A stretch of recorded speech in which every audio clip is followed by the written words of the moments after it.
What's up, everybody? Appreciate you tuning in once again to the Bases Loaded podcast.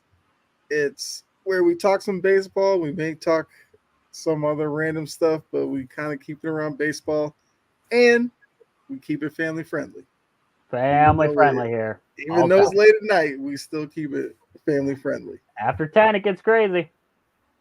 True. Yes, that's very true. Um, you guys know the crew. We got Aaron right here, brutally honest sports. How you doing tonight, Aaron?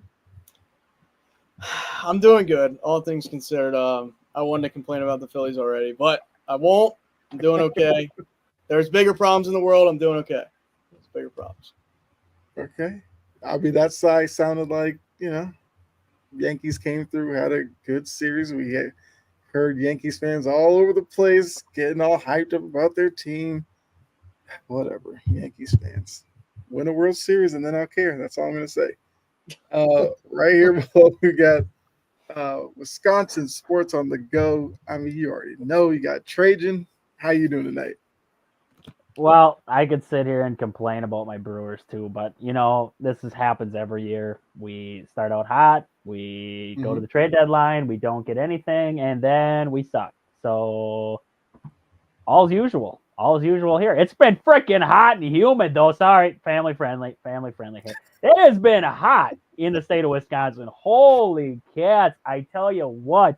I have been sweating buckets up here. I feel like I've lost 30 pounds. I've been trying to eat more to try to recoup, but I can't do it. The humidity, craziness. It is crazy up here. And we got rain every day. Like, man, I can't handle it anymore. I'm going to go to Canada. Look, Christian Yelich gets hurt, the weather, now you moving to Canada. Like, it's not going well for you. Not going well for you right now. It's been rough. We got to get into it all. Yeah. Look, I could go play by my Red Sox. I had to watch the Yankees come in, take 2 out of 3. They feel like they're on top of the world. Luckily, got those series win against the Mariners, team that's kind of right around them. So, I don't know. And look, later on, we're going to talk about the trade deadline. Jory, what's going on? It's storming. Yes, down here in the South, it's been hot as ever and storming. Because that's just good. Southern. You guys get it too. Good. Yes, we absolutely do. Good, you said. Spreading the love. We're just spreading the love up here. We're sending it all south. Right. So we're going to talk about the trade deadline. Give our reactions to some of the moves that happened, some of the teams that maybe were a bit inactive that we thought would have done more. Our overall thoughts on it. We also got to talk about Mike Trout making the news for all the wrong reasons yet again. And and then we'll just kind of see where the conversation goes from there. So I feel like we should start with the Mike Trout stuff. As Jory said, don't get her started on the Braves, which once we get in the trade deadline talk, Jory, you can definitely voice your grievances about the Braves. They just took 2 or 3 from my Brewers. Relax, Jory. Settle down. All right. I should be hot. You shouldn't be hot right now. She's thinking big picture. That's the trade deadline is big picture.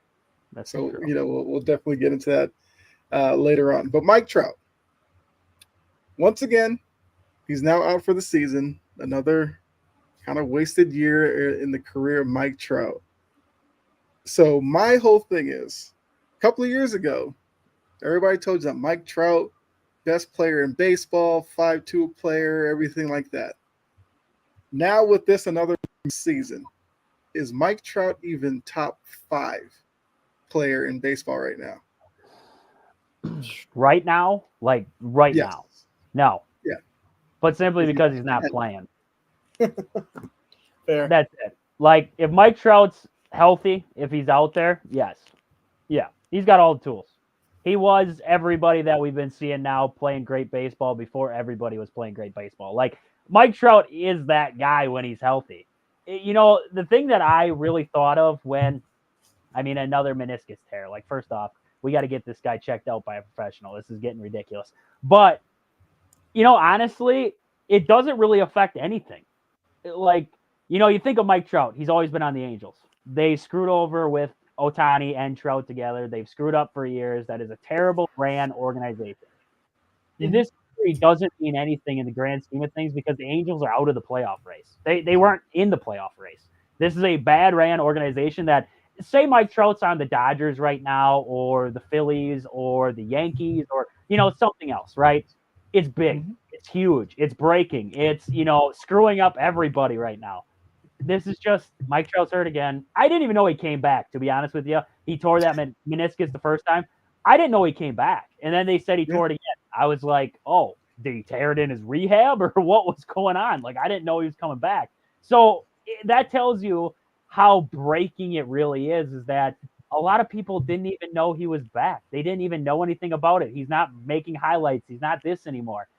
Yes, I believe, honestly, if Mike Trout's playing, he could, there's a lot of, like Bobby Witt Jr. is playing fantastic this season. Aaron Judge is still doing Aaron Judge things. You got Ohtani, you got Gunnar Henderson to deal with. There's a lot of good baseball players. But Mike Trout's in the conversation for top 5, I believe, truthfully. He's still got all the tools, right? He's still a good hitter. It's just he can't stay healthy. And if he was on a contender, maybe that changes the scenario. But I don't, that guy, he irritates me. He really does. I don't know. I love the fact that he wants to play for his, he wants to stay with the team that drafted him. He wants to stay with that team. I love that about some players. But honestly, as much as they've screwed him over in his career by putting together these rosters, and the best move you can make was Anthony Rendon, and at the time it looked good, but now look at it. It is the worst thing that's ever happened to the Angels. So, Rendon's a legend in this league. He is the epitome of, I don't even know. Like, we want less games for players. We want to play less games, but I only play 60 games a year. Like, I don't understand why you're the one complaining. It's just, to me, I would, I feel bad. Injuries suck. I feel bad. But I would feel way worse if Mike Trout was on a contending team right now and he was going to miss out on a playoff run. But he sticks it out with the Angels. And yes, I love that portion of it, that he's, loyal to his fans, loyal to everything like that. But at the same time, dude, go win you something. Go win something. You've been to the playoffs, what, one time? He's been to the playoffs, didn't go anywhere. Was it once, I believe, that he was in there? Like, it's... One series. Yeah, one series. One series. You're talking about arguably, and I don't know if he's going to get there anymore, but one of the most decorative hitters of all time. I don't think he's going to get, to any records anymore because he keeps getting injured. But you're talking about one of them guys. And this is what we're seeing. This is what we're seeing out of him, wasting a career away with the Angels because they won't do anything. That hurts. It hurts the most is that we're talking about one of the best guys to put on a baseball uniform, arguably, right? Arguably, people would argue one way, they'd argue another. I'm not going to say, truthfully where it is, but I mean, it really does suck. But at the same time, if he was on a contending team, I would say it's more breaking news than that. So Anthony does ask the question for you, Trajan. You said he's still top 5. Who's in your he's top not top 5 right right now? now. He's not top 5 right now. I'm going to tell you that. He's not top 5. So I guess we'll just say, considering that we're playing today with everything that's gone on in his career previously, he would be in your top 5 if he was healthy playing right now today. Well, what Mike Trout am I getting, right? It would be tough. Okay. I guess you would have to, it'd be how's he hitting right now? That's the toughest scenario. I'm just looking at, how this guy has performed in past years when healthy. He is arguably a top 5 player in the league, right? I mean, it's hard not to put him in that conversation then. But I mean, you look, Bobby Witt right now, if I had to pick my top 5 right now, Bobby Witt's number 1. Bobby Witt in the month of July was ridiculous. He was hitting above 400. This guy's an extra base machine. He is, I mean, I know, Aaron, you're not a big fan of Bobby Witt, but I mean, you can't argue with this guy's success over the past month. It has been unreal. And then you probably drop down. Aaron Judge has got to be in there. You're talking home runs. You're talking average. He's got a 316 average of 39 home runs. He's up there in the top 5. That's tough. You put me on the spot with that question. I'm trying to fly around right now and come up with random stuff for you there. Unfortunately, Soto has to. I mean, Soto would probably be in a top 5 situation right now. I don't like top 5 in the league right now is like, am I just talking about last month? Who's been hot, who hasn't been? Because I could talk about a guy by the name of Jackson Chourio with the Brewers who's hitting 330 over the last 30 games. You know, he's hit 393 over the last 7. Like, you want to talk about hot in the month of July. Jackson Churio would be up in my top 10 right now for hot hitters, right? That's tough. That's a tough question. Top 5 right now. Get back to me. Give me time to make my list. Okay. We can definitely revisit that later on. So Aaron, same question. You know, with Trout being injured and everything, is he top 5, top 10, or is he just kind of like Trajan said, almost forgotten? Because like I'm kind of there with Trajan. I kind of assumed he was already out for the year already. The fact that he's now out for the year, it's like this is a guy a couple of years ago in a league where they don't market anybody.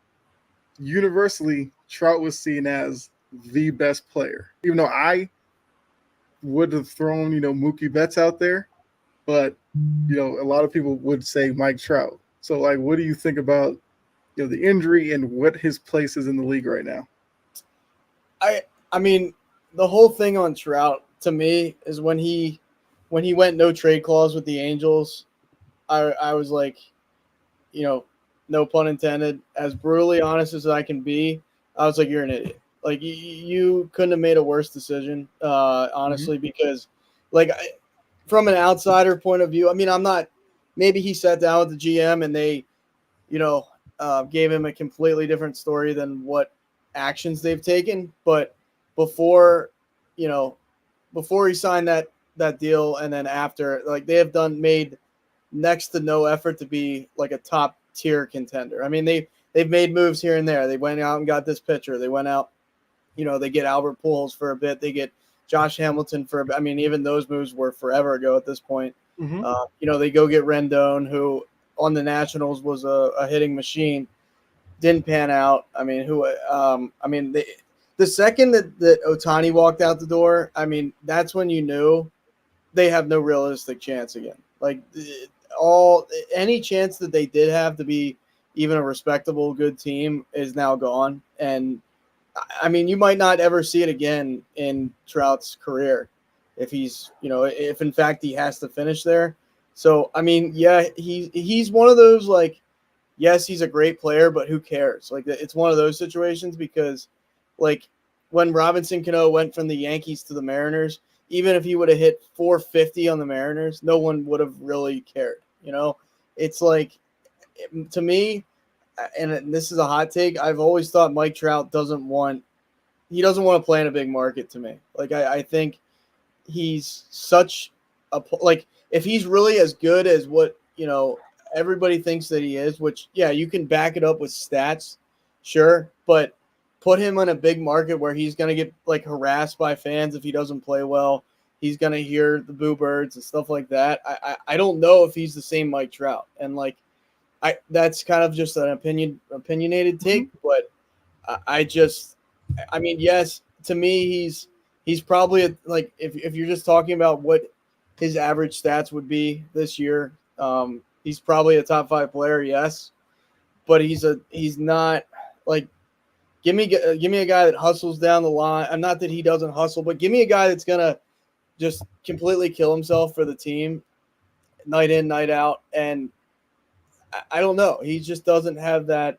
To me, he doesn't have that leadership ability that some of these other guys do that aren't as talented as him. Sure, he has all the talent in the world, but I've never been a Mike Trout guy, and he's a Philly native, basically, right outside of Philly, grew up in Jersey, and there's all these rumors that, he's going to be a Philly and this and that. And I've always been like,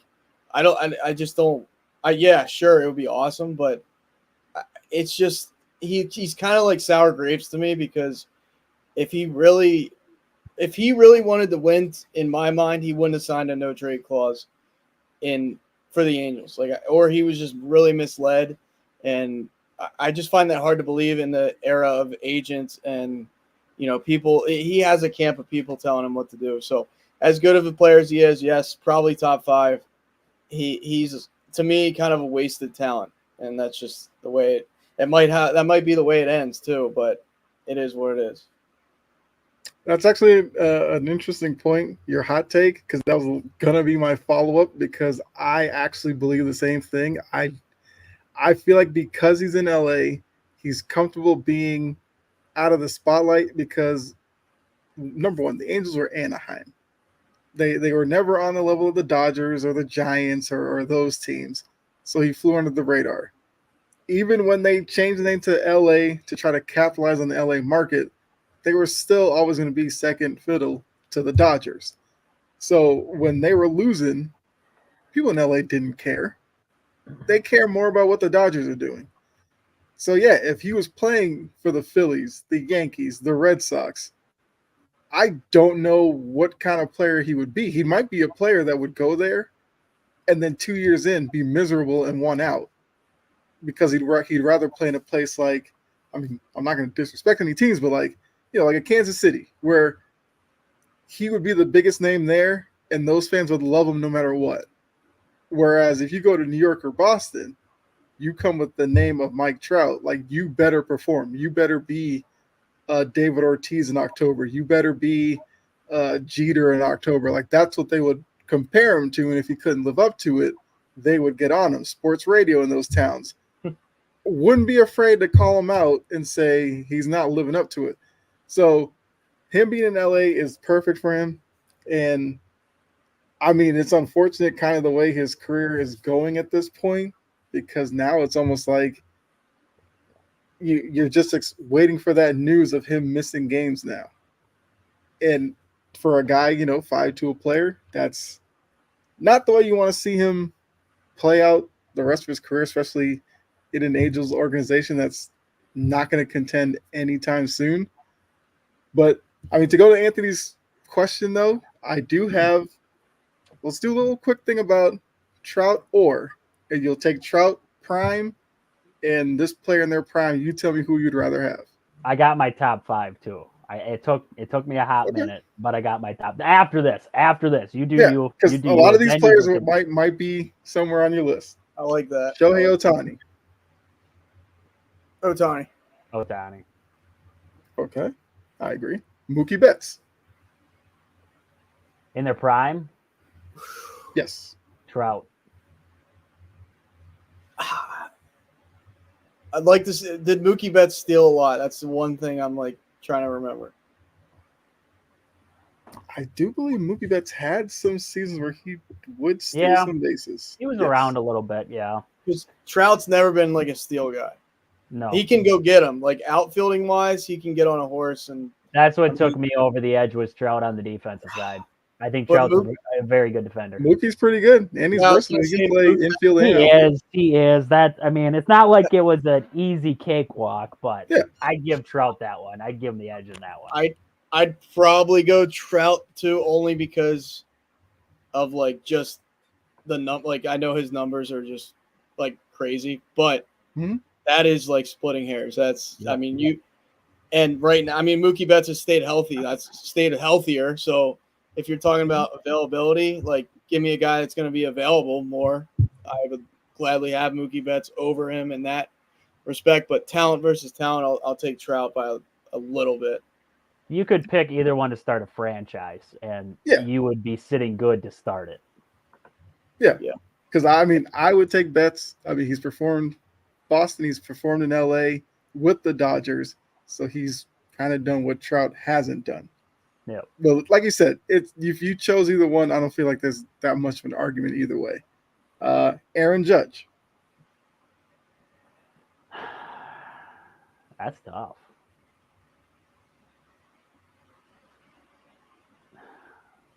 How much better is Trout defensively than Judge? Because Judge has got an absolute hose piece of an arm. But Trout is a better, like, I can go get him outfielder. Home run wise, you're looking Judge. Average, you're probably looking Trout. Once again, how much of a bump do you give Judge playing in New York for the Yankees? Yep. And home run. I mean, captain. I mean, there's a lot of. He's the opposite as far as pressure. Like he has all the pressure. Trout has next to no pressure. And the amount of impact that he's shown to have on this team because everybody else stinks. And Judge has been doing it the whole time. But you could say the same thing about Trout. I mean, when Trout's out there, Sure. it gives the Angels, I mean, they already stink, but it gives them a better shot. So each one's, oh, that's tough. That's rough. I'm gonna say Judge. I'm gonna say Judge, but it's. I think the factor of the market that they play in is the biggest thing that kind of deters me, because you could go hitting stat to hitting stat and you could look both ways. You could look both ways all the way down the list, and you could say Trout's better than Judge, in certain categories. But I would say it's Judge just simply because of the market. It like you said, a lot of pressure on him, and he still performs. Okay. I would go Judge as well. Yeah, I'd go. Okay. Like, I feel like Judge with him, like Trajan hit on it perfectly. He carries that team, like, literally.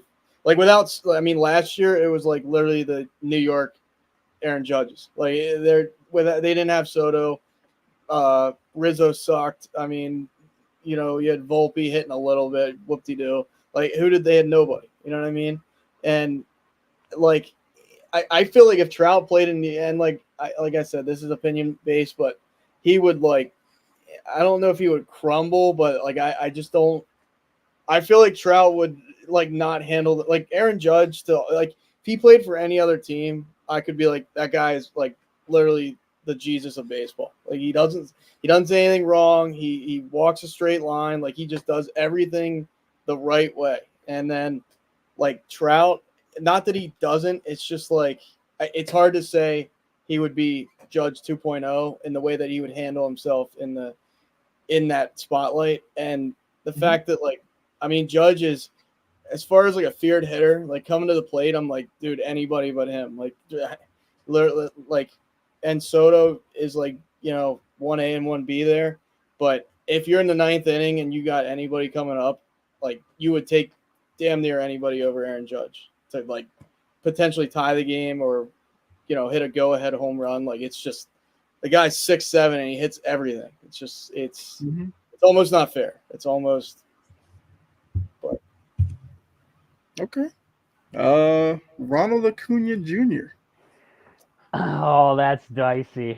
That's a slick one by you there. Wow. That's tough, because now you bring in that stolen base conversation and Acuna's all over. And defensively, Acuna is very good. Offensively, he's very good. Wow. I didn't even think about Acuna. Man, that's tough. Trout's got some really good numbers. Trout has some really good career numbers.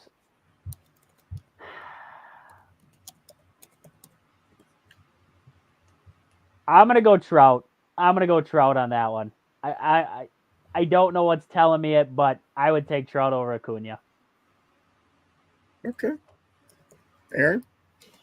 Yeah, I'm looking here. Acuna, I mean, I shouldn't say only, but he has 2 years of 100 plus RBIs, and, like, obviously Trout's played much longer, but Trout is kind of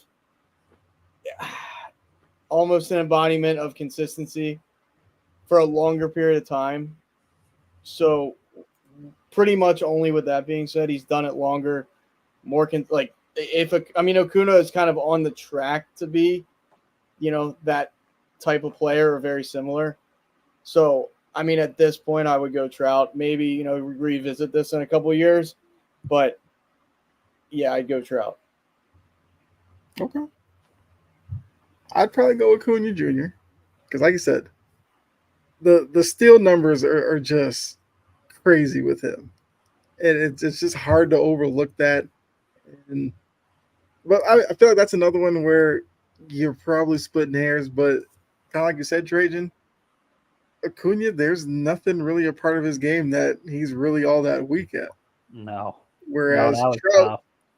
yeah, because with Trout we said he could steal more bases, he just doesn't, and that I think to me was a deciding factor of Acuna. Once he gets on base, is more of a threat than Trout is. So I would go Acuna. Uh,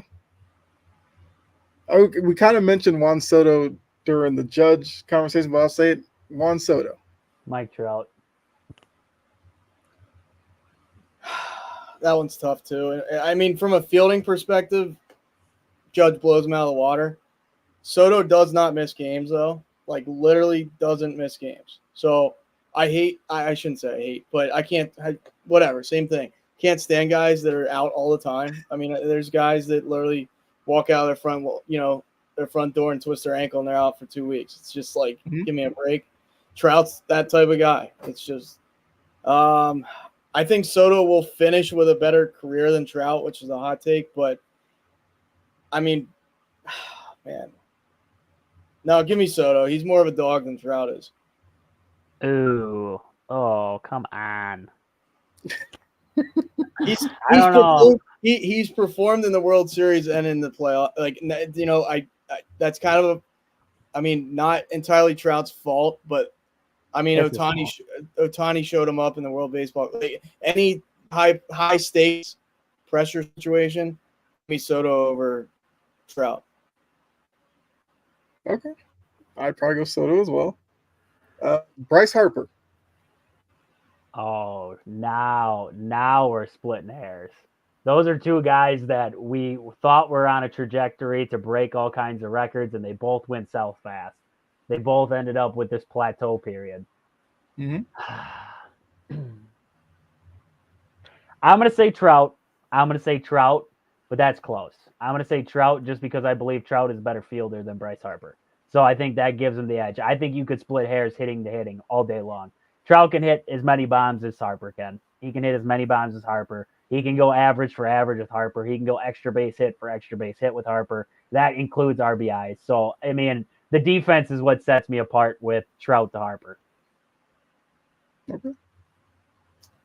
I mean, I don't have to go Harper here, but you talk about a guy that will kill himself to win a baseball game. That's Bryce Harper. Like, and Mike Trout to me is like, and we can, there's all those comparisons, but as far as like a winning player, like a guy, and you can look at the stats and be like, because my buddy's a Yankees fan and he always tells me, you know, Trout's 8 million times better than Harper is. And I'm like, you're insane. Like, sure, the stats might say one thing, but like watching the game, big spot, Harper's another guy. Like, he's probably in the top 5 as far as in a big spot. You want him at the plate right now. Give me like Bryce Harper. I mean, he came back from Tommy John like the fastest ever. I mean, Mike Trout, it literally he could come back 6 months later and still get injured again. Like, I just give me Bryce Harper based on availability, clutch, gene. Like, give me Bryce Harper. No matter what, Mike Trout might have 8 million times more talent than Bryce Harper. Let's just raw talent. But eye test tells me I'd rather have Bryce Harper over Trout.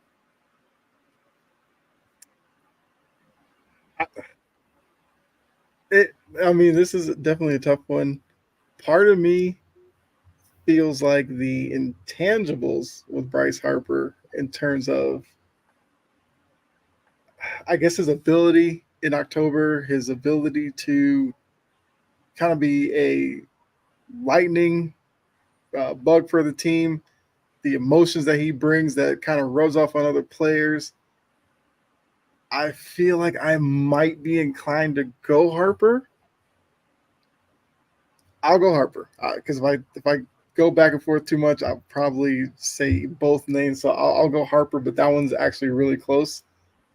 I think after that, we're getting into guys that could be interesting. Like you said, Bobby Witt. You mentioned Bobby Witt earlier with your top 5.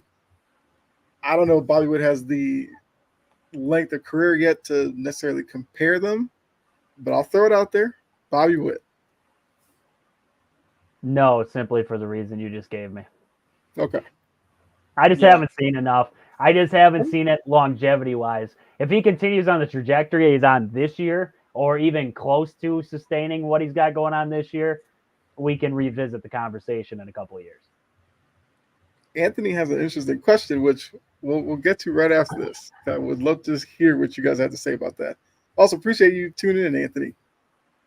Yeah, so Aaron, Bobby Witt, Mike Trout, or Yeah, I you mean, kind of agree with doesn't have the length of career yet. no, as much as Trajan gives me a hard time about Bobby Witt, like I do like, and it was just the home run derby is really what got me riled up there a little bit. Just the disrespect I felt that Gunnar got a little bit, but I mean, hey, he sucked in the home run derby, so I'll call it how I see it. Mhm. And Bobby Witt obviously didn't. So no, I mean he's just like he's kind of a greenhorn, as they say. He has not been doing it long. Um, I don't like this whole conversation. Like, oh my God, Bobby Witt might be the best shortstop ever. Gunnar Henderson, like I don't care who it is, right? Like when a guy has done it hardly long enough to be like he's not even a household name yet. I'm like, you got to do it a lot longer. So like, there's no way I can even compare him yet. Now, Mhm. if he somehow does have the trajectory as far as like he continues to do this, sure. But I mean, for all we know, Gunnar Henderson, Bobby Witt, doesn't matter. I don't care who it is. 5 years from now, we might be like, where's he at? He's not even on the same team. Like we don't, he could be a nobody. So just yeah, it's one of those pump the brakes type of deal. But yeah, maybe one day one of these newer age players will Mhm. be at that level as a Mike Trout or Mookie Betts or whoever we want to compare him to. All right, I have two last names. I don't know if either one of them would be picked, but Corey Seager, Freddie Freeman. Hmm. Freddie would be the only one I would consider. And Okay. no, no, I no, no, I couldn't do it. Nah, Okay. nah. I'm gonna take Trout to both cases. Okay. Is there? I don't know, because I mean, like you look at Trey Turner's numbers; they're pretty. I don't think he's as dominant as Mike. Like Mike Trout is a just across the board dominant, like home runs, RBIs, average, Gold Gloves. Like if you want a guy that's just gonna have an amazing stat line, you take Mike Trout. It's just I don't know, and I don't know if you can throw a pitcher in there and compare. Like, is that fair? Like if we said Justin Verlander as a pitcher compared to Mike Trout as a position, like I'll take Verlander as a pitcher, but that might be based on pitching is like a premium too. Like I don't know. Yeah, I feel like pitchers you'd probably keep separate because it gets a little muddy Yeah. there. I do agree that out of the two, I'd probably would consider Freeman over Seager. I, I mean, look, Freeman, the batting average is there, the power is there. I mean, you could obviously take Trout the athlete over Freeman, but once again, Freeman's done it at a level with the Braves. He's done it with the Dodgers. Two places that I look, even being in Atlanta, Atlanta's not the craziest sports town, but they do love their Braves. I will give them that. He's performed there. Once again, Mike Trout, LA, the Angels, I don't know. I think the hardest I, part is position to a position. You're yeah, when you yeah. think Freddie Freeman, you're a first baseman. We're not built for speed, but when you think we're thinking center field, we're thinking Mike Trout. Like you want speed, you want defense. Like that's supposed to be your best outfielder. So the Acuna one that makes sense. The Judge, the Soto, everyone like that. Yeah. But when you start getting to other spots, it's like okay, Bobby Witt might be more athletic because he plays the shortstop position, and Mm-hmm. it's all those different intangibles. It's everybody loves to bring that up into LeBron and MJ when they don't want to argue about it. They say two different positions or two different eras, two different positions. It's hard to Mm-hmm. argue it. Well, yeah, sometimes it is. It's a little bit harder to argue it because of position wise. Even the Justin Verlander to you're talking Justin Verlander to Mike Trout. It's hard to compare pitchers to batters. It really is. I mean, if you want to talk dominance and impact on team, you could, but like stat to stat, that gets tough. We can look career stats, Justin Verlander versus Mike Trout. That'll tell you who's better, right? Um, okay. I mean, those are the last names I had. I mean, Anthony is throwing out some interesting questions in the chat. Do I got to Well, give my Trajan, top 5 first? Do I yes, got to give the Trajan. top I'll 5? let you do your top 5, and then we'll tackle some All of right, Anthony's it's questions. controversial. It's controversial. I know it's going to get Aaron riled up within the first couple. We love a good controversy. All right, so Yelich clearing, Harper clearing. Yelich is up there. So is Churro, and so is Reese Hoskins. I threw them all on the list just because I had. Oh my God! Throw the list away. Oh shit! Okay, we gotta start from scratch. So, number 1, I got Bobby Witt. I just, that was tough. That was tough. But I look last 30 games. I look last 7. I look last 15. I'm talking 500 average over the last 15 games, 444 over the last 7, and 457 over the last 30 games. Like, if you're talking best hitters in baseball right now, Bobby Witt Jr., 350 average, 20 home runs, 78 RBIs. He has 24 stolen bases and an OPS over 1,000. Like, it's hard. It's hard to even knock anything that he's got on that stat line. Aaron Judge is my number 2, 316 average, 39 bombs, 99 RBIs, and an OPS of 1.136. That's ridiculous. That is ridiculous numbers right there. But just below Bobby Witt, because I took into account how much higher the average is, the stolen bases. You have the RBIs are up there, and you also have the home runs. 20 home runs is nothing to shake your head at. That's a good amount of home runs, especially for being a guy like Bobby Witt. I mean, he's not a big home run guy. You have the 10 triples. You have all the doubles he's got added in there. It's a lot of collective hitting. Ohtani's my 3, 309 average, 32 bombs, 76 RBIs, and an OPS above 1,000. Juan Soto's my 4, 309 average, 27 bombs, 77 RBIs, and a 1.029 OPS there. He also, I believe, has, or no, I was thinking Ohtani. He has over 20 stolen bases too, I believe. He's up there in stolen bases, I believe. Ohtani was in there too. And then my last, this is the one that's going to get Aaron all kinds of hot, but I had to put him in there. Vlad Guerrero Jr. Just simply because 311 average, 21 bombs, 70 RBIs, 906 in the OPS. And you look at this guy, I was looking at his stats over the last, I believe it was 7 games. I might have just botched that one. 7 games. In the last 7 games, he's hitting 538. In the last 15, he's hitting 464. And in the last 30, he's hitting 376. He started slow. He's slowly picking it up as the season's been going on here. Yes, he plays on a dumpster fire team in the Blue Jays, but he's about the only thing they got right now that's actually relevant to the world. The controversial spot came in my 5. My 5, I really thought could have gone like a couple different directions. I was looking at different guys. If Gunnar, the average for Gunnar Henderson has dropped, so it dropped Gunnar out of my top 5. I really looked at Gunnar hard, but it was like the average dropping was my biggest thing that really slowed me down there. Steven Kwan, he's got that, the most impressive thing I saw. Steven Kwan is still hitting 333.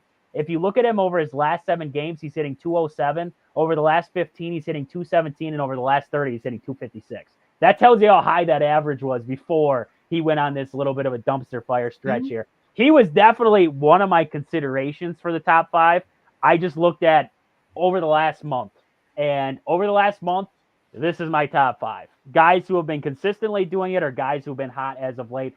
I know the number 5 is going to get Aaron all kinds of riled up. That's what I was going for. But, I mean, numbers don't lie, and the numbers are there for Vlad Guerrero Jr. Great. Okay. You can raise your Vlad Guerrero Jr. I'll take Ozuna over Vlad Guerrero Jr. I mean, that was another guy. That was my other guy. That was my other option. Yeah, I mean, he's clears Vlad, not even 30 home runs, right?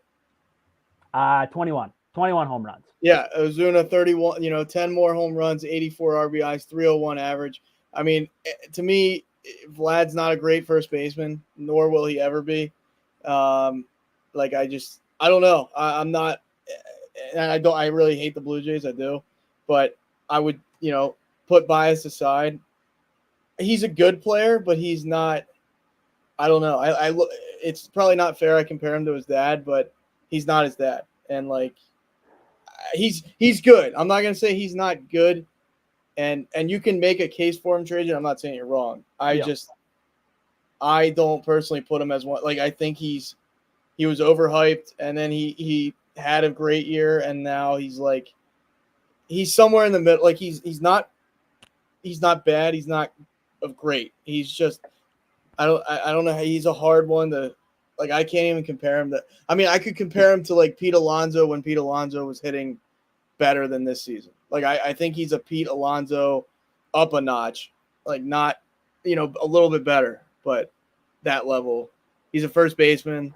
I don't know. Like I'd take a Matt Olson on a last season, obviously. Yeah. It would be I would interesting. say mine's like last month. It's like last month, Yeah. guys who have been hitting the best. Because like Ozuna over the course of the season, yeah. But like if I'm looking this last month, who would be in my top 5? It's hard not to, you can split hairs with Ozuna then being in there just because of the home runs and everything like that. Even looking at, like I talked earlier with Jackson Chourio, he's been hitting over 300 in the month of July, and the guy has, I believe, over 5 home runs. Like, he's been a catalyst for the Brewers, keeping them afloat while Yelich has been out. So, I mean, it was like, how do I rank this? Do I rank who's been doing it all season, or do I rank who's my top 5, like who's the hottest hitters right now? And that's where I got Vlad Guerrero being thrown in there because, yes, he started slow. And I really, you look at his average at 311. If he didn't have the slow start, we'd be talking about Vlad Guerrero with probably a 320 average right now with the month that he just had. So then it even changes more perspective on that. Yeah, I mean, you brought up Vlad Guerrero Sr. There aren't a lot of guys like him. Like he, in the batter's box, was like, if you're playing MLB The Show against a guy who had like a losing record in Diamond Dynasty and just swings at everything. Vlad did that. And he somehow found ways to get hits. Like there'd be plays like it's like 12 feet off the plate. He's like just throwing his bat at it. He'll flip it out over the first baseman and get a base hit. And you're just like how do you pitch to him? Like you could try to intentionally walk him. He'll just reach out and knock one to the opposite field. Like he was fun to watch. Look, Vlad Jr., I think the unfortunate thing with him is all the hype that surrounded him and Toronto when they got this group together, and the fact that nothing's come from it, I do think has kind of knocked away some people view Vlad Guerrero. But it's like you said, Trajan, when he's in the box, he's a threat. Like you make a mistake, he's going to put it like 475 out to left field. Fielding wise, I think he's gotten a little bit better because I feel like he's gotten in a little bit better shape as well. But I mean, I think he's a really good player. It's just that it's kind of unfortunate. Like I said, the Toronto experiment blew up in their face. And I mean, I guess we would talk about with the trade deadline stuff a little later as a team that maybe probably should have moved some of those pieces along and kind of picked a path maybe with Vlad and start over. I mean, I don't know necessarily how Toronto turns this around because one thing is like you have those guys. Then every year it seems like we talk about they need pitching. But they kind of neglect pitching for whatever reason. So they're a team that kind of doesn't know who they want to be. Like it's fine if you want to slug 15 runs a game. Your pitchers can't give up 20 runs a game. Like their pitching staff is just not up to par, especially in that division where you're dealing with the Red Sox, the Yankees, the Orioles. You need a pitching staff if you're going to compete. I mean, even the Rays are pesky hitters. Need pitching. All right. Let's get to some of these Anthony questions because he put a lot out there. A lot.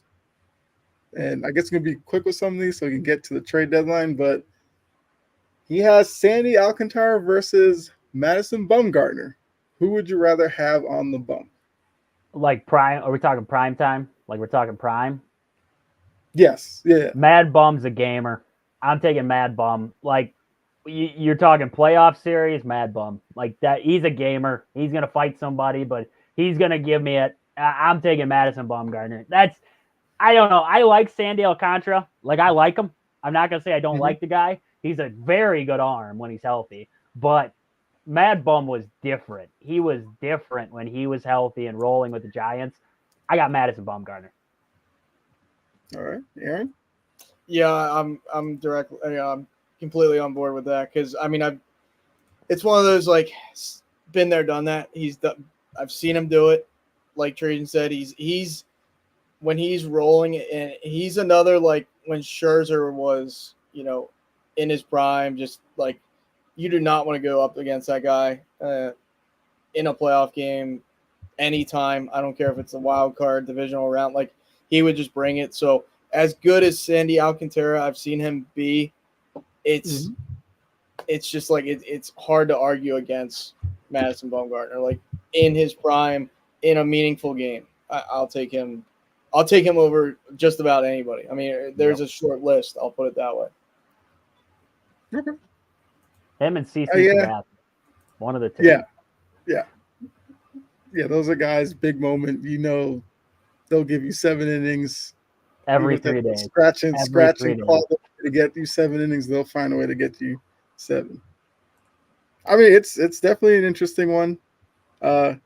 Just quickly, between the two of them, who do you think has the lower career ERA? Sandy. Yeah.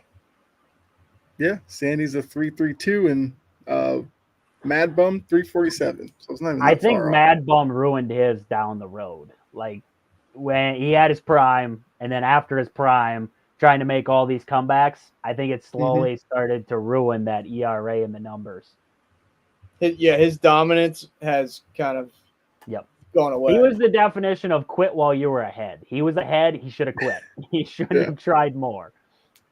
Yeah. And look, Sandy does have a Cy Young. Mad Bum does not. Which is surprising. That surprises me.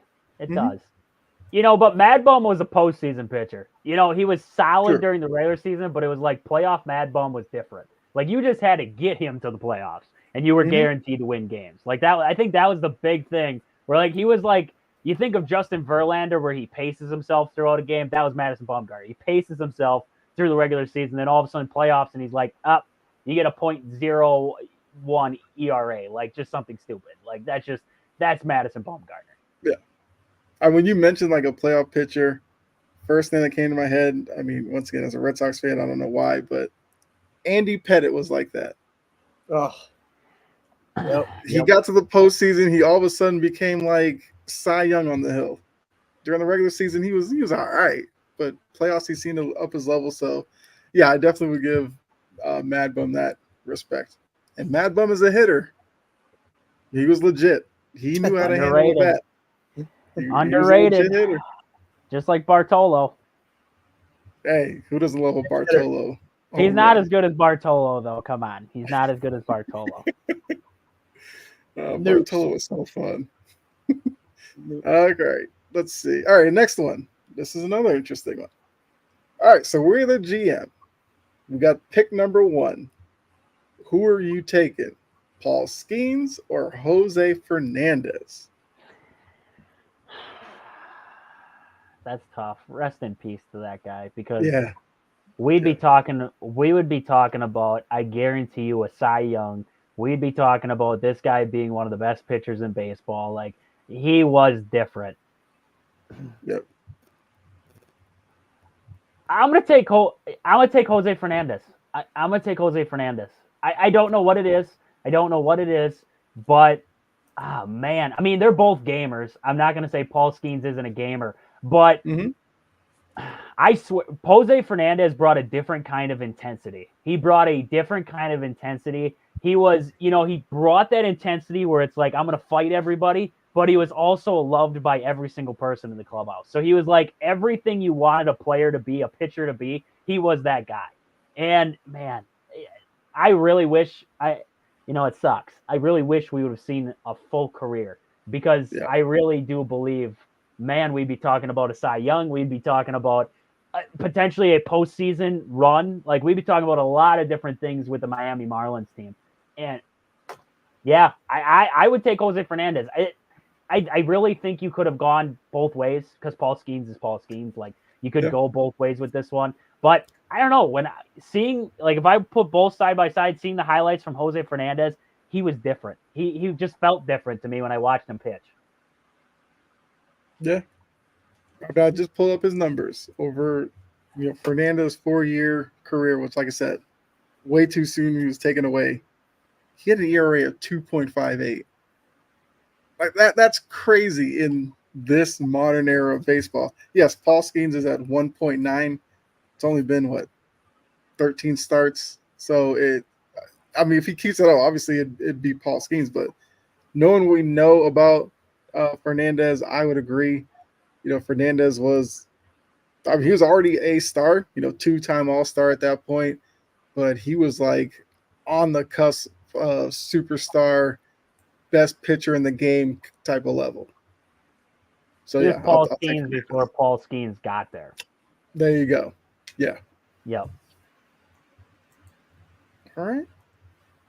Now this one, I'm sure Aaron's gonna have a lot to say about this one.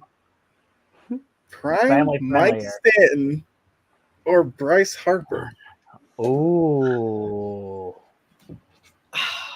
I mean, kind of for the same, like you can like the argument you just made for Jose Fernandez. Mhm.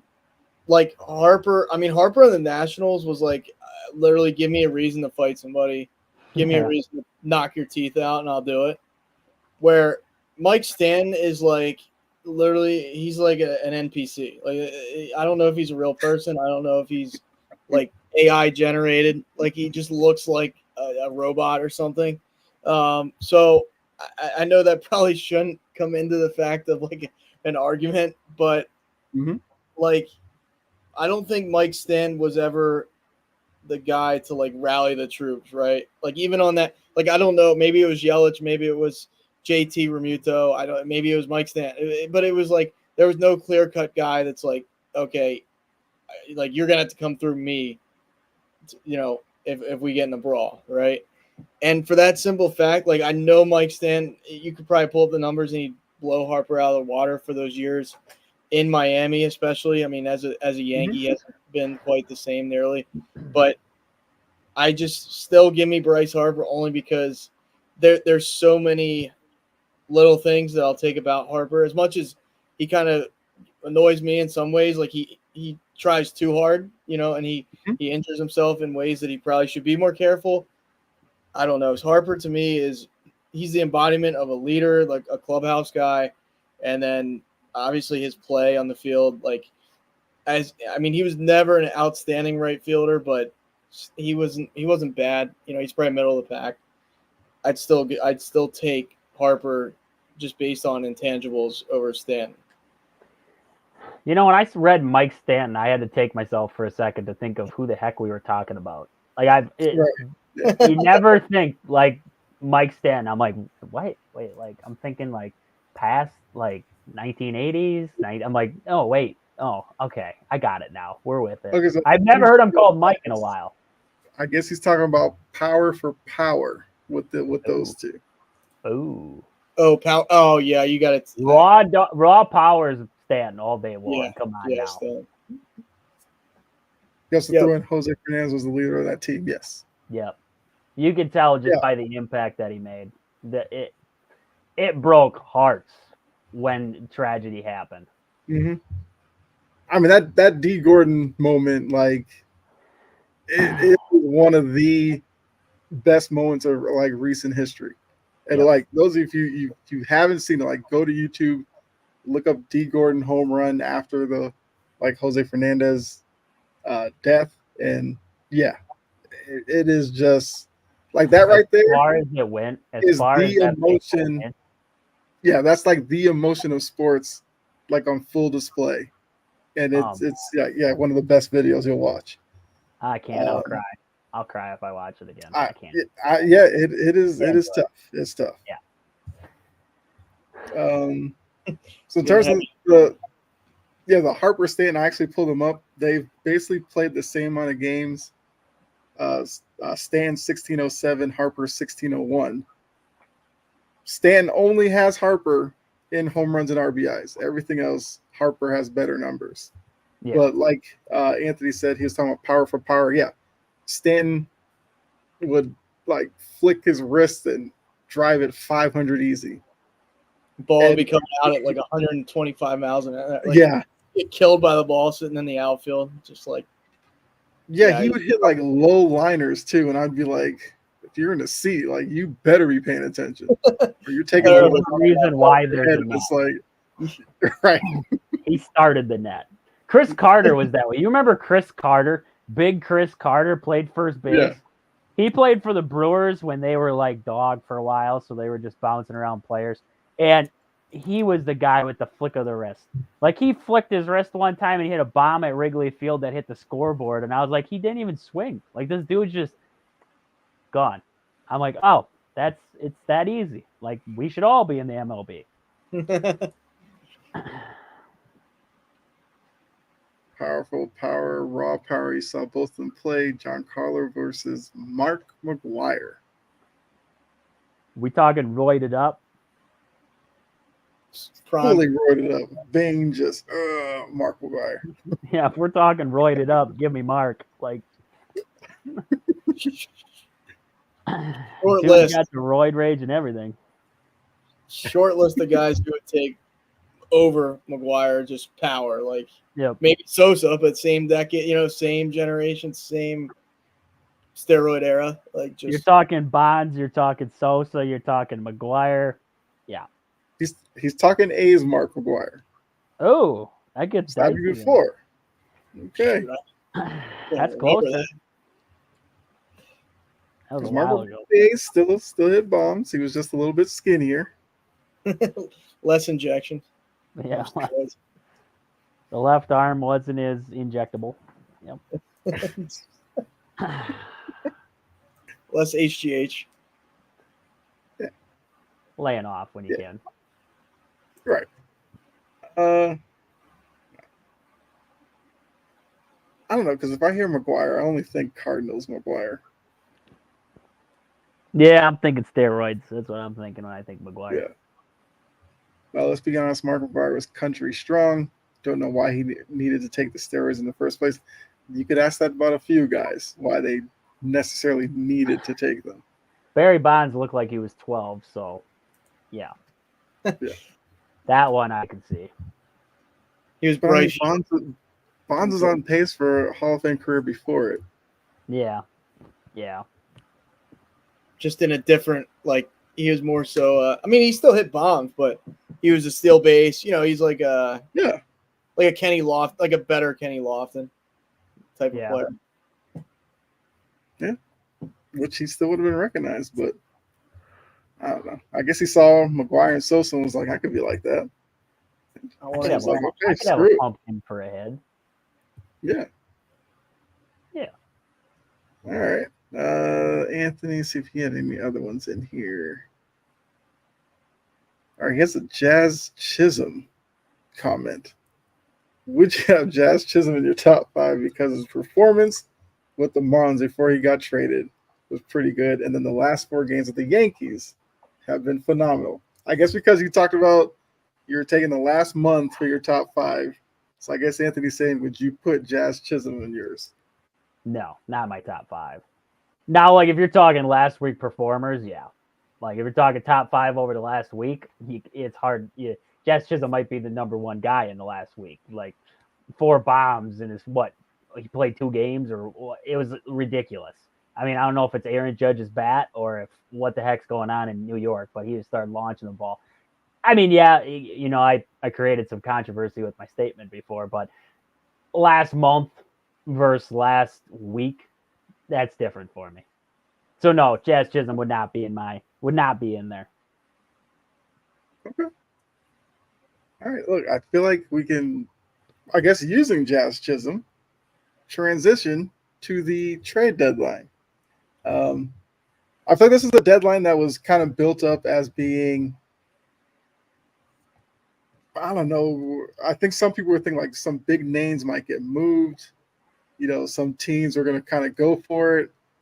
Yeah, hold on. Anthony added something else. Pedro Fernandez out of his own mouth said Jose is basically just a mini me of him multiple times. I mean, look, we all recognize Jose Fernandez was that guy, was going to be that guy. And yes, the unfortunate happened. So yeah, we're definitely there with you. But trade deadline, came and went. Sure, you can still add players through, waivers or whatever, but to legitimately get an impact play for your playoff hopefulness, not even a word, but for your playoff standing, usually the trade deadlines where you acquire a player. So looking at how the trade deadline went, what were your thoughts on it? I mean, if you want to throw out, I don't know if we want to say the best move of the trade deadline, but I guess a move that you think could have a major impact on the playoff races as we go down the stretch here of the season.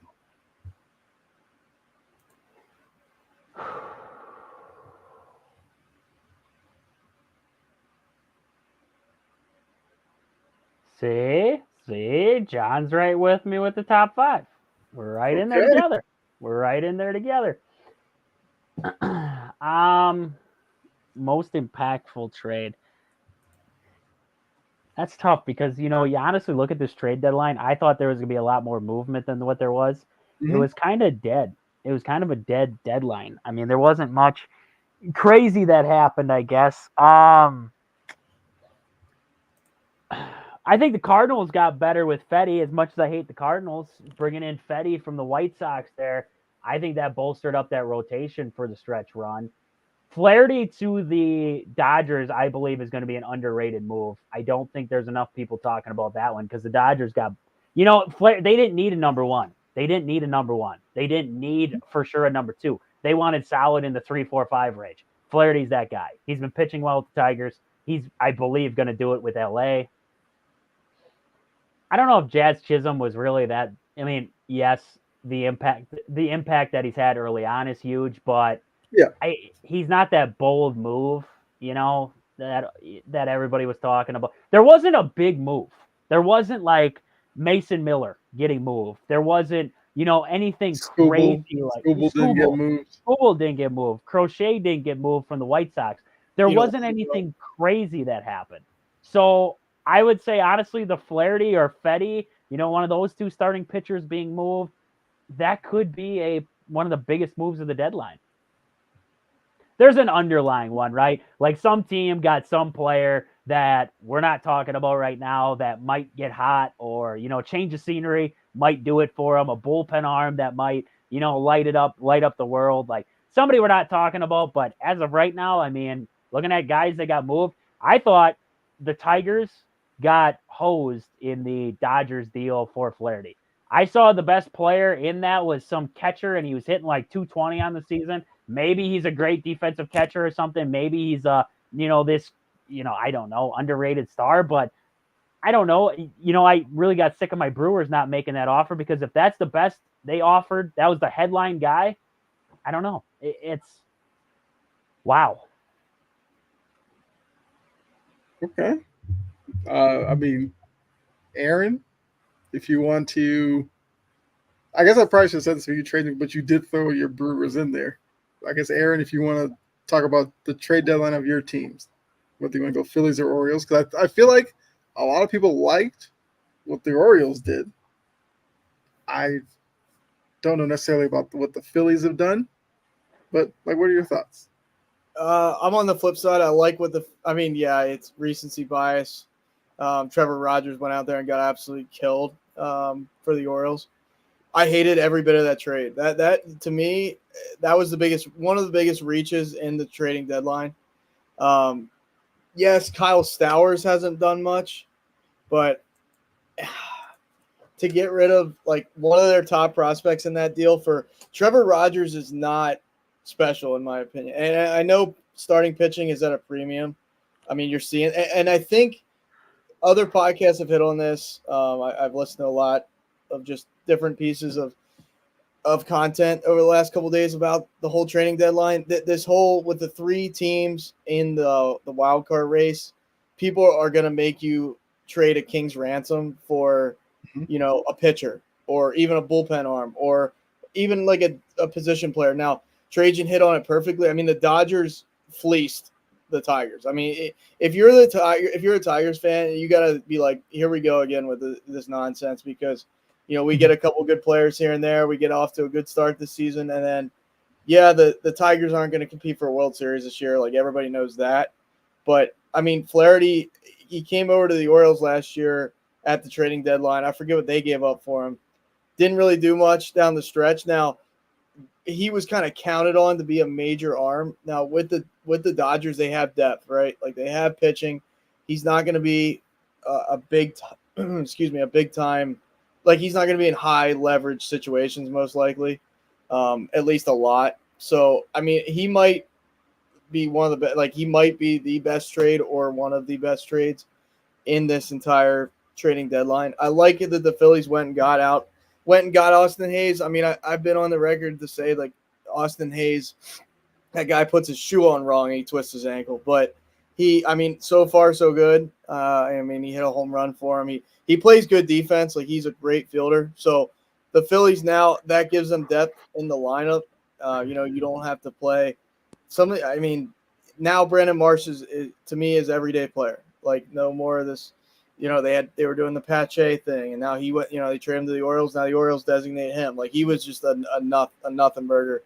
And then Johan Rojas for the Phillies. I mean, yeah, he's fast. That's literally all he can do. I mean, he can go out and catch a couple balls, and he's fast. But that gives that lineup far more depth, in my opinion. Like just that one move, it helps spread things out better for them. Now, I mean, they've been playing horrible as of lately, but they didn't really give up much of anything.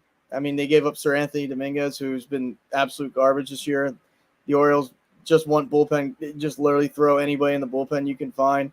Maybe Trajan will try out for the Orioles next week for the bullpen. It's getting desperation time, but I don't know. I just keep, like I said, I just keep going back to that Flaherty move. I'm shocked. The Mets are in the thick of things as far as the NL wild card, so I guess they figured let's not move anybody. I thought they would, though. I really thought, you'd see. I thought Pete Alonso, you just because everybody's saying Pete Alonso wants $40 million, and he's not going to get that. Like even from the Mets, I really don't think he's worth $40 million. Like you're telling me he's worth as much as Judge? Like there's no way. Almost as much as Judge, right? I just don't see it. And the Mets, like I said, the Mets are in the thick of things, but I think, I mean, they didn't get better, they didn't get worse. I think that's a mistake. Their owner's going to go out and probably spend the most money in baseball again this offseason, but that was a mistake. And then, the White Sox, yeah, I guess you do what you can to unload, but they're in absolute no man's land. They're between a rock and a hard place. Yeah, then when you're a team like the White Sox that they are now pushing 20 losses in a row. I feel like if you're a fan, it's like, okay, this is a trade deadline. Let's just sell everybody. I don't care. And they kind of, yeah, they just didn't. Like everybody was going after Crochet. Maybe they just didn't get a package that they desired, and maybe it's something they revisit in the winter, like during the winter meetings, and he gets moved then. I guess we'll have to see. I mean, that's obviously going to be a name that's going to get thrown out there. Probably Scooble again. We'll probably hear about him during the winter meetings as a possible trade that could happen. Before we get, because Jory does have a comment about her Braves. We can talk about the Braves, and then I'll go with my Red Sox. I was looking on ESPN.com. They came up with their winners and losers for the trade deadline. So I was just going to put those out there, and then we'll see if you agree or not. Biggest winner they have, the Dodgers, because like you said, they got Flaherty, Tommy Edman, Ahmed Rosario, Michael Kopech, and Kevin Kiermaier. Not bad. Like I said, the Flaherty deal, they gave up their number 8 and number 22 prospects. For a guy that was as sought after as Flaherty, you probably thought you would have gotten a little bit more. I definitely agree with that. Now, they do have, okay, Jory, you're not going to want to hear this. They have the Braves as the biggest loser, which even Jory's comment here, she was like, they got a bat, but the 3 dots kind of let you know she probably wanted a little bit more. And I feel like that's where the Braves are. I feel like that's where ESPN.com is kind of going with it. Because, yes, Soler, we know what Soler is. Like he hits for power and all that. And I think, well, Aaron and I kind of were talking about this before we came on here live. The biggest thing for me with the Braves are Olsen and Arcia. Like those two need to get it going. And especially now that the trade deadline is passed and, all they brought in was Soler, it puts a lot more on those two to turn up their production right now. Because John says that bat doesn't replace Acuna. Not many bats you're going to get at the trade deadline would replace Ronald Acuna production. But I think maybe for Jory and like ESPN, maybe they could have done like a couple of bats to at least make it a little bit better. But look, they're still in a playoff position. The Braves have found a way to stick around. Chris Sale is still pitching well, which, as a Red Sox fan, I'm happy for him. And I'm also like, where was this in Boston? But it is what it is. Moving on. Okay. I'm okay with it. Other winners, they have the Arizona Diamondbacks.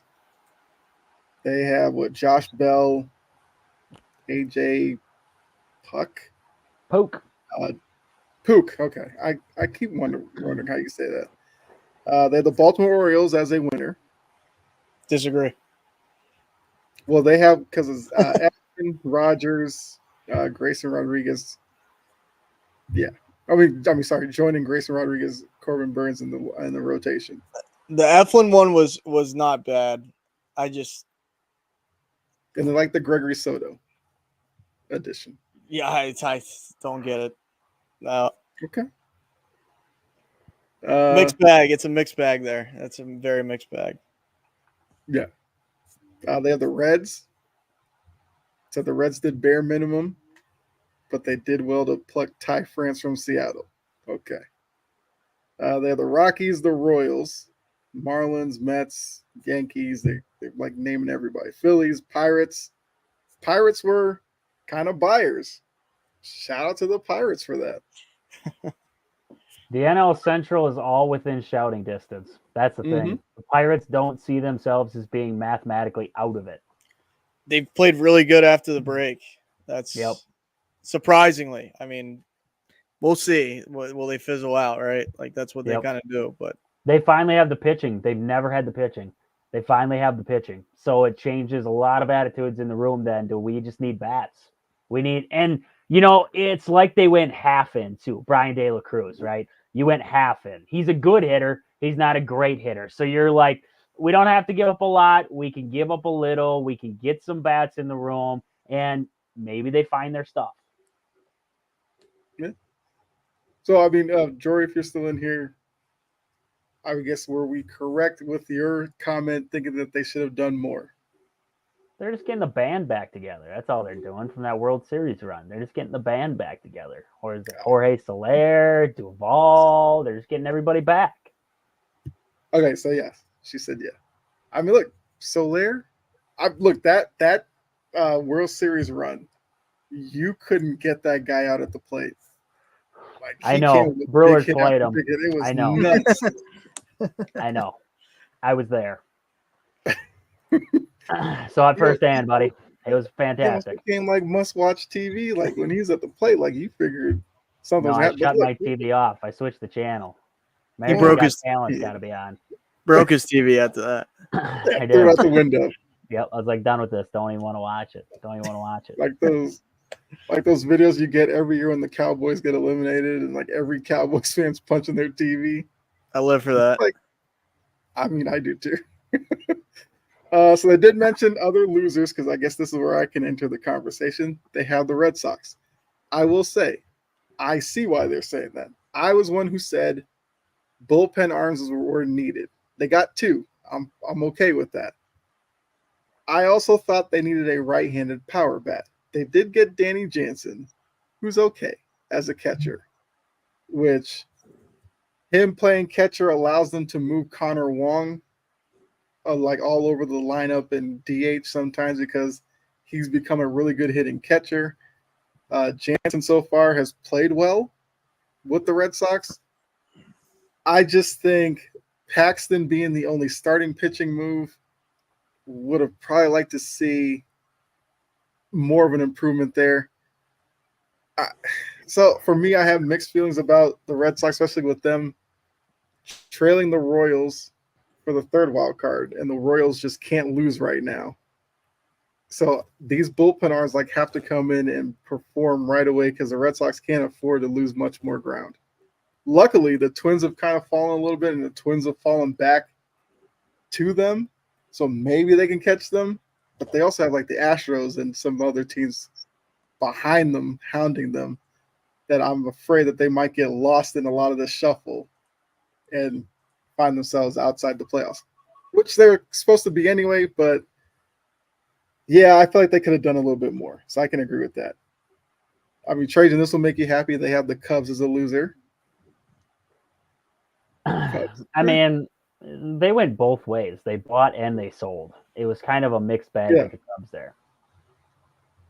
And then they have the White Sox because what do the White Sox win at these days?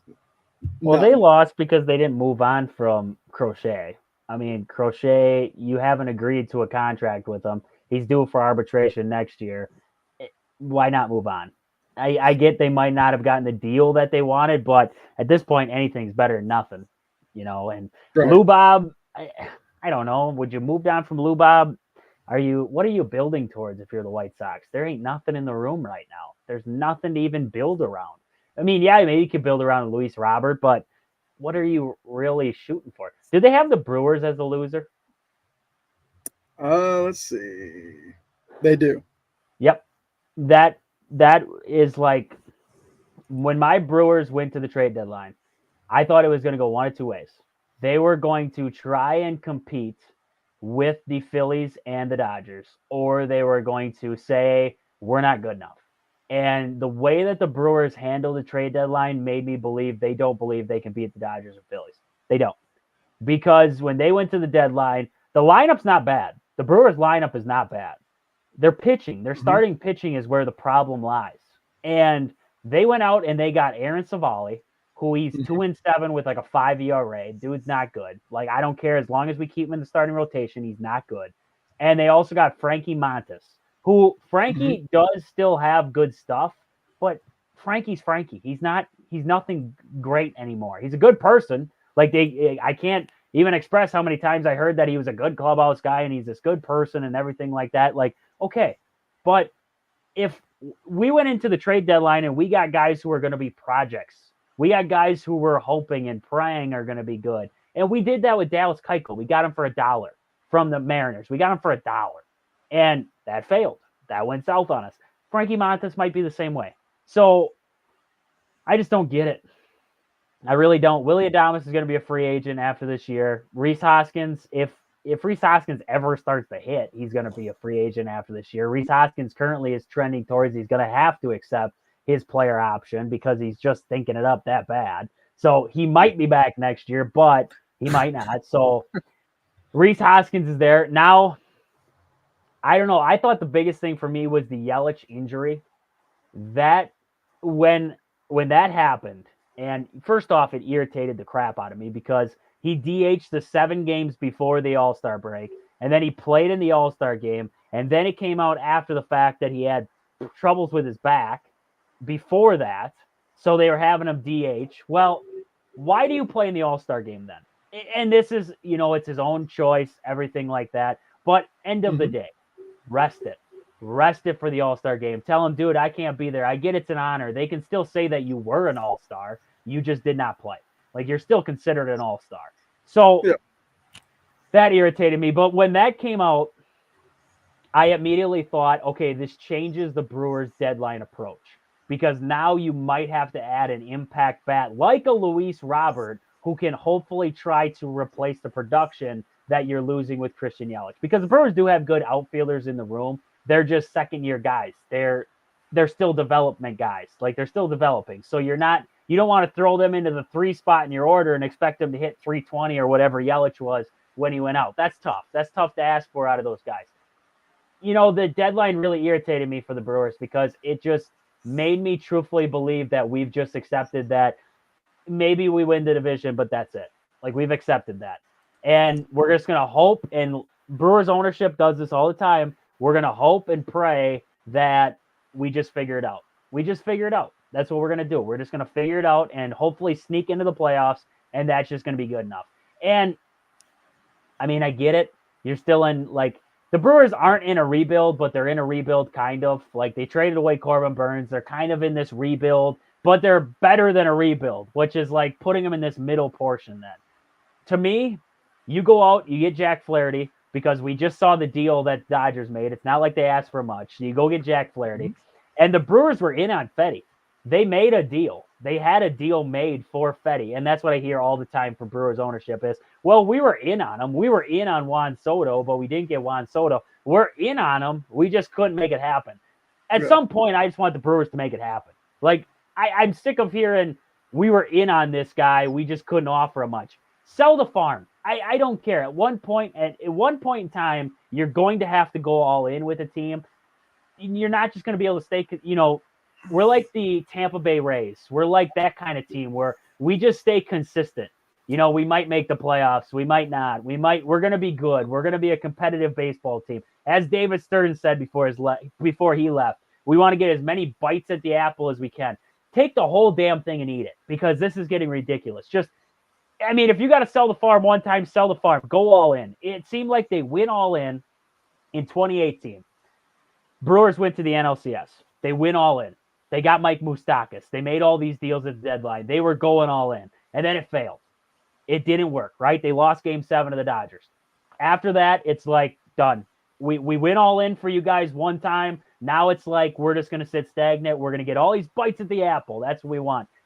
Trade away some prospects. It does nothing for you to have this loaded farm system if we can't get the loaded farm system up. We have a boatload of outfielders. Trade away some outfielders. I don't know. Do something to make this team better. They did not get better. They did not. Actually, I think they might have got worse. We traded away Jacob Junis to the Reds. He's got a 2 ERA. Frankie Montas has got a 4.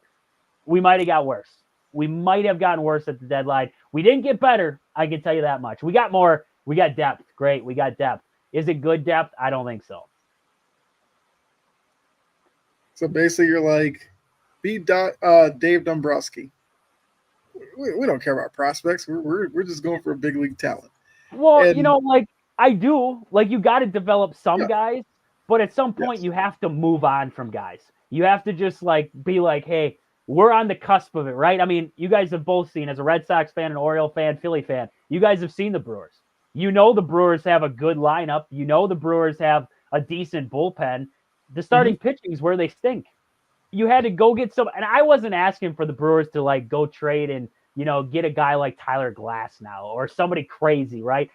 A solid 2, a solid 3. If you put together a rotation of all solid 2s and 3s, you might have the best rotation in baseball. It's just, you could do that kind of thing and make it work. And the Brewers have solid pitchers in the starting pitching room. I just don't believe they have the starting pitching that if I got into a 7-game series with the Phillies, I could win a dogfight. I just don't think they have that kind of pitching. You got Devin Williams back, which was huge. But then, get this. Devin Williams comes back, and we have three of our relievers go on the IL. Just like that. Devin Williams come back, and 3 of our top relievers, Trevor McGill, who was closing down games, Brian Hudson, who was the setup man, and Jared Koenig, who was our long relief guy all with ERAs at 2 or below, or right around 2. They all go on the IL at the same time. So that was our luck with that one. So, you guys have seen it. The Brewers have a good team. It's just go all in one time. Just, if you do it and you fail, so what, right? Fans will not be upset at you if you have some bad years after you try to go all in and it fails. You won't. It's really hard to be upset at that. Yeah. And that's a really good point. Yeah, go ahead, Aaron. No, I just because Trajan and I talk about I've learned more about the Brewers in the last couple months than I have. I couldn't name 3 guys on the Brewers probably before, but it's I know the Brewers to be from the past. It was always great rotation, okay lineup, right? There was no Yelich. It was Yelich and then everybody else. It was okay, Yelich and a bunch of guys. This year, it's almost, to me, I'm still an outsider looking in, but Trajan just talked about how they don't have the dominant pitching in the rotation, but they have enough hitters to where they're winning games with their offense more so. they always have a solid bullpen. They're like the Yankees. You can bank on the fact the Yankees are going to have a shutdown bullpen. Literally, they'll take guys that are complete garbage, put them on the Yankees, and they'll have a 2 ERA. It's just it's one of those things. And that's how the Brewers have been built with that bullpen, in my opinion. But yeah, I mean, like you add it, I know exactly how Trajan feels because I've seen the Orioles like not do it and not go for it. And the Phillies, I mean, under Dave Dombrowski, like you said, Kyle, I mean, this guy will trade away the number one prospect if it means getting an inch closer to if he thinks that's the best move, he'll do it. Like he's not afraid to trade the entire, you could trade the entire Reading Phillies baseball team. And if it's worth it, he'll do it. That would bother me though, because like staying stagnant is like, you got to roll the dice at some point. And like the Brewers are 20 games over 500, something like that. You have a great team now going up against like, let's say a Phillies, or now the Dodgers have become a team like I've always, feared as a Phillies fan going into a series with that. But now you add Flaherty to the mix. It's like, man, it's going to be like, it's tougher than you think. And then, yeah, I just think knowing what we know that the Dodgers gave up to get Flaherty, that's where if you're looking at the Brewers, you got to be like, come on, like why didn't we give up our number 5 prospect to just go balls to the wall and try and get at least better and closer to these like the Phillies and Dodgers? Because in the NL, I mean, outside of the Phillies, Dodgers, I mean, outside of them, it's like, who's really going to do it? I don't know. I mean, on paper, we could be, the Brewers could run the whole thing. Like we've seen crazier things happen, but like in the NL, it's like Phillies have been faltering, and then Dodgers, and then it's like, who's the next? To me, it's the Brewers. So it's like, make that move, pull the trigger. Well, and prospects are prospects. What tells you? What tells you that they're even going to develop into anything? I've seen some. And I'm not trying to take shots at Jackson Holiday right now, but I mean, Jackson Holiday, number 1 prospect in all of baseball, and he comes up to the bigs, and right away, I mean, yeah, he's still got a long career ahead of him. I'm not going to completely bash him down, but let's just say that was the trajectory that he was going to be on. Like the bright lights were just too much for some reason, and Jackson Holiday never developed into anything. Just think of that. Like, prospects are prospects. Yes, some guys you got to sit on prospects, but if you have an abundance of outfielders or an abundance of pitching or an abundance of catchers, why not? Right? I mean, the Brewers, they have William Contreras. He's still young. We have catchers galore in the minor league system. The Dodgers headlined the deal to the Tigers with a catcher. Mm-hmm. Why not offer that same thing or throw in an extra pitcher? I don't know. You can always sit on prospects for so long. You can try to build a team of prospects, but I mean, look at the Orioles. Look at how many guys they've developed through the system. Some of them have turned to be stars. Some of them have turned to be, they're expendable. We don't need this guy. He's not as good as we thought when he was coming up. You have those guys. So I guess my thing is that, yes, it's great to have good prospects and you need fillers. You need those guys to slowly come up, but you also still have to stay relevant and make trades when you need to make them. And that's where the Brewers, they fail every single year at that. They really do. Yeah.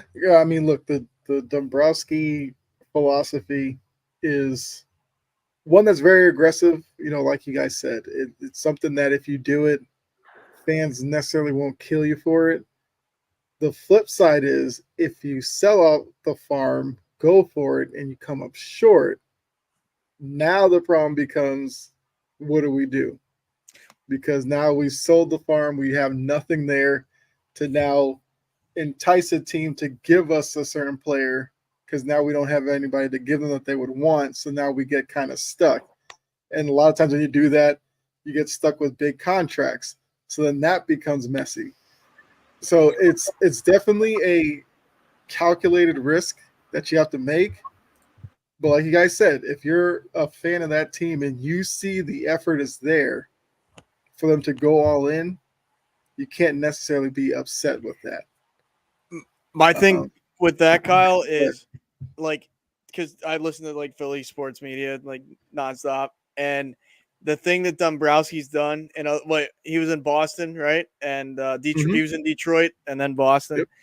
And he kind of, when he got out of those, when he left those clubs, I'll say, I mean, he left I mean, you couldn't have had worse. Like, you talk about no minor league talent. I mean, Kyle, me, and Trajan could be on the infield of some of those teams in the minor league. Like, Yeah. I mean, just no, probably the 500th best player in prospect. You know what I mean? It's just that bad.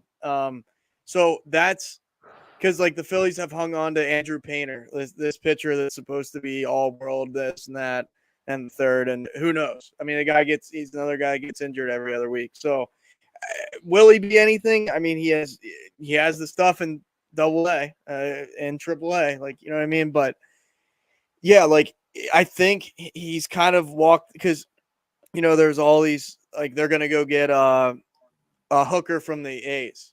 Like that was the whole thing. Like, okay, because he's better than Austin Hayes, probably, right? Like right now, you're probably taking him over Austin Hayes, but they didn't really give up anybody to go get Austin Hayes. So it was like, I think he at least is being told, or he's like trying to learn from the fact that we can't trade the entire farm because if this doesn't work, I mean, yeah, he's yet to win a World Series in Philly. Like he's been knocking on the door. Last season, Craig Kimbrell cost him a chance to go, but it's like I don't know. I like the fact that he does go for it, but at the same time, if you get rid of you have to have the right ownership. Like if Dave Dombrowski, like not kind of like crapping on the Brewers, right? But the Brewers aren't going to spend like the Phillies are. They're just not unless they have an owner that comes in there and changes the whole dynamic of the team. If he went there and traded the whole farm system and went for it, but then they have like zero like none of the guys re-signed, none of the guys come back, then it's like, okay, now the Brewers have won 65 games because you just went out and traded the farm, and all these guys you went out and got were rentals. Like there's that, like you're walking a fine line of, do you have the right ownership for a Dave Dombrowski? Because I mean, if he was in Baltimore, he would blow the whole, like everybody in the minor leagues would be gone. Now, maybe they do something with that, but if they don't, it's a major, like I totally get it from Trajan's perspective. It's like, if not now, then when? Like, when are we going to actually go for it? When are we going to put all our, chips to the middle of the table? Mm-hmm.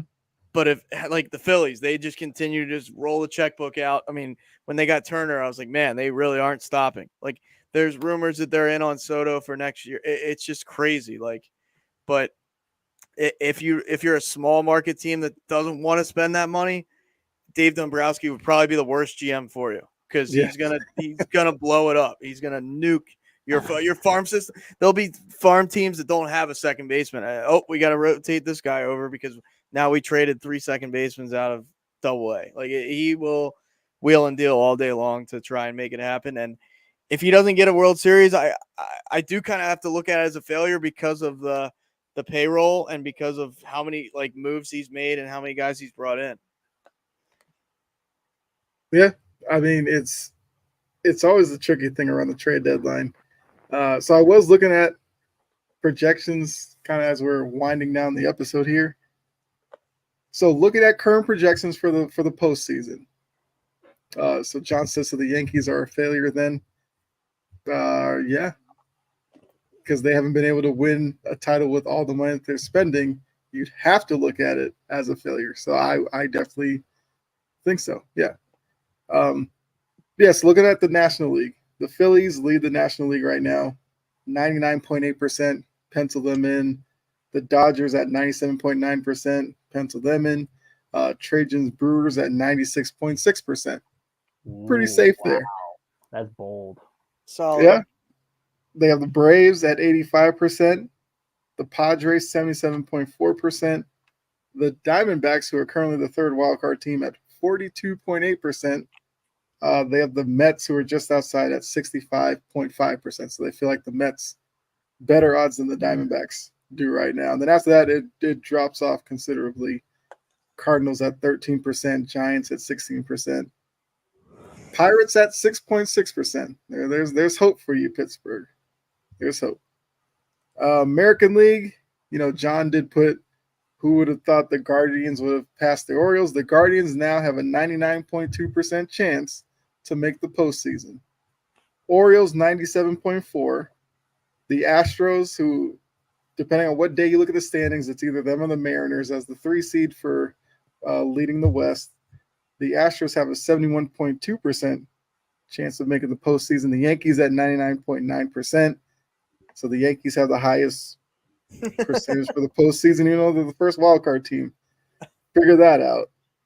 The Royals only 16.2%. The Twins at 84.7%. So now, based on their projections, they have the Red Sox at 51.8% and the Mariners at 43.9%. So they're not feeling the Royals yet. I'm not sure if they keep winning, that percentage will go up for sure. They also have the Yankees as the better odds to win the AL East. So they're not botting on the Orioles yet, which I thought was kind of interesting. Yeah. They're tied right now. Dead tied. Yeah. Well, I think the Orioles have the tiebreaker, so they're technically the AL East leader. So, look, I mean, when you look at the baseball season, there's always like benchmarks as you go along. You know, a lot of people look at Memorial Day as a big day on the calendar. Then it's 4th of July. Now, once you pass the trade deadline, mindset goes to the postseason. So, you know, all of our teams will definitely be looking to see how well they do. I mean, your 2 teams are definitely in better positions than mine. Mine's on the outside looking in. You all have yours that are safely in. So you're looking at a better position than I am. But we know all it takes is a couple of really good weeks and you find yourself climbing the standings. So there's definitely hope for those teams that are outside looking in right now.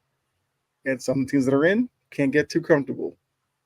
Yeah, I mean, I feel like that's a good place to end it. Unless, Trajan, you have your trivia question that we normally end with. I got nothing. Hold on. Okay. All right. Hold on. Okay. Sure you'll come for the good one. No World Series matchup of. No, we're already running at almost an hour 40. Yeah. Does it have to be baseball themed? I mean, I feel like probably. Ah, shit. Well, then I'm off here. While you're looking that up, I never put this up to begin with, but as Trajan's looking for, these are the scores from today. It was a light day for baseball. I mean, the Cubs beat the Cardinals 5-4. Braves beat the Marlins 4-2. The Royals beat the Tigers 7-1. The Royals just cannot lose right now. Guardians beat the Orioles 10-3. And currently the Angels are leading the Rockies 4-2 in the top of the 9th. Wow. So that gets you caught up on, everything that happened today.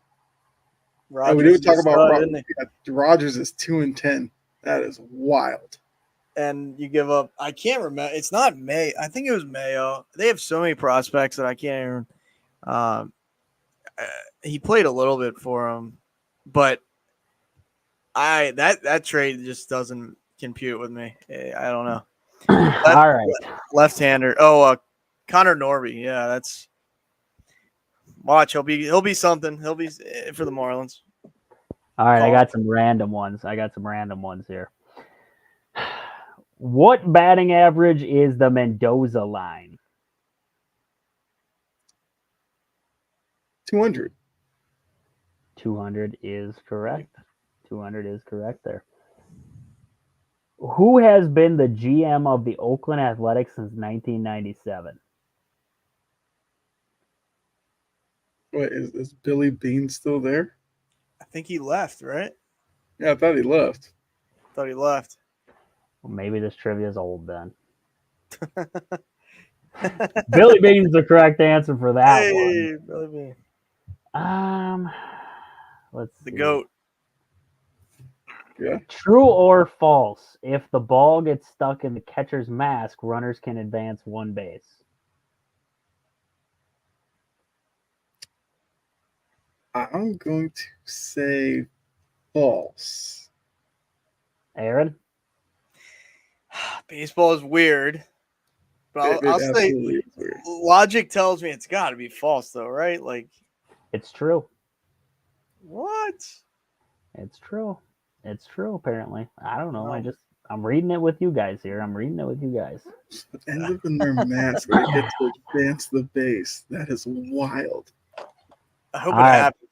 Hope it This is happens. going to be a tough one. This is going to be a tough one. Which state has produced the most Hall of Famers? It's like So a there's- 1 in 50 shot here. Yeah.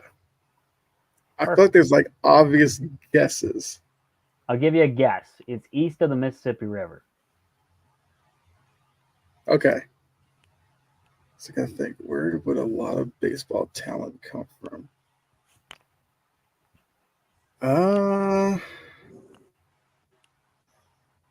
Part of me thinks south. Go north. Okay. Wow. Okay, that's good. And when you said that, I mean, John put New York and New Jersey. That'd be like the obvious one to guess. Well, I feel like I'm gonna go a little different.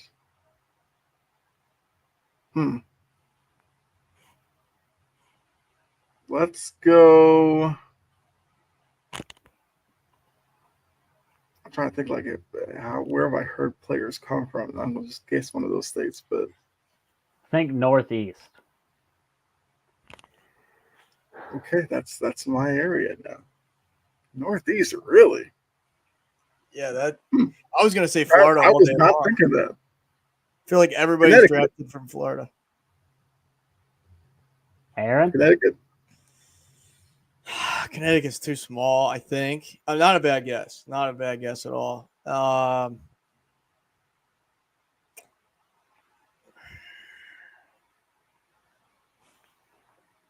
I gotta go. I can't. I'll go New York. I was gonna say New York is correct. New York was the answer to that one. Let's see. Surprising. Former Dodgers pitcher Fernando Valenzuela was Mhm. famous for throwing what type of pitch? It's a little oddball of a pitch. Was it? Goes the opposite of. I would give it away. Goes kind of the opposite of a curveball.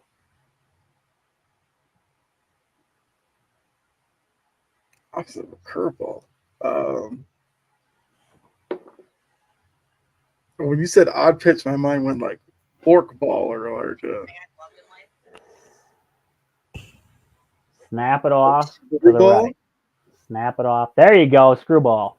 Yeah, because Screwball you was hear a the lot of answer. guys throwing screwballs. That's because it tears not one. everything in your arm if you throw it right. Yeah. I threw it one time. I thought I needed Tommy John's after I threw it.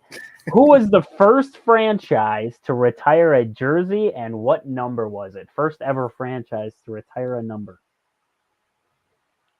Don't think too long and hard about the franchise. Let's think historic. Yeah. So historic, you're thinking like the Brooklyn Dodgers or Not that far. Don't go that far back. okay, Dial don't go it that far. dial it Okay, back. okay. Present day team. Let's go with a Current present day Okay, team, okay. but think like a historic present day team. Very well known. So now you're thinking Yankees, you're thinking Red Sox, you're thinking. Cubbies. I mean, Who had the most bangers on their team, though? If you had to think, past this team here. It's gotta be Yankees, huh? yeah, it's gotta be the Yankees. Yeah. There's your franchise. I So mean, John now- put in the chat Lou Gehrig. Question would be, what the heck was Lou Gehrig's number? I gotta think now. Okay, so Yankees first number. Let's see. Less than 10. John was correct. Yeah, I was already. John was correct. Wait, what was correct? Lou Gehrig was correct. John Lou was Gehrig. correct. Lou Okay. Gehrig. Now, what number did they retire? Less than 10. That number 3? Ooh, come on. Oh, Well, that was my guess too. Number 3. You're right there. You're right there. Number 4. There it is. Number 4. Okay. Lou Gehrig. Number 4. I thought he was number 3 too. Like, yeah, I don't know. That clicked in my head right was away. 3 too. Was 3 Babe Ruth? What? Yes. Look, I'm so confused now with numbers. Okay, so Babe Ruth was 3. No, I don't know. Or was he? I don't know. What year saw 3 perfect Okay, games? 3 was Ruth. Thanks, Joe. What year saw what? 3 perfect games. 3 perfect games. I don't know if Aaron knows he's muted on the mic. Thank There you. there you This go. mic is gonna get trashed, so it's gonna be. It is. But John after did the let us year- know that 3 was Ruth, 5 was DiMaggio. This guy. So it was after the year 2010 that there was 3 perfect games thrown. Which year was it? After 2010. Let's see. I could Let's go almost crazy give. and say. I could give you a 50-50 shot on it. It was Yeah. one of the years the Giants won the World Series because it was a pitcher from the Giants who threw one of these perfect games. Okay, so when you say that, I'm thinking Matt Cain. Matt Cain was one of the guys who threw a perfect game, but what year was it? Yeah, there's a 50-50 shot in there, isn't it? Yeah. So when you first said it, the first year that came up was 2016. I see John put 2012 in the chat. And if it was Matt Cain, that does sound 2012-ish.